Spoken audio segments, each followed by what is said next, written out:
Kerimede ormanlarda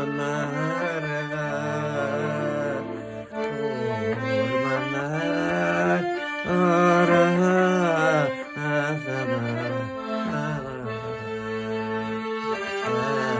herkese var kabarma yerim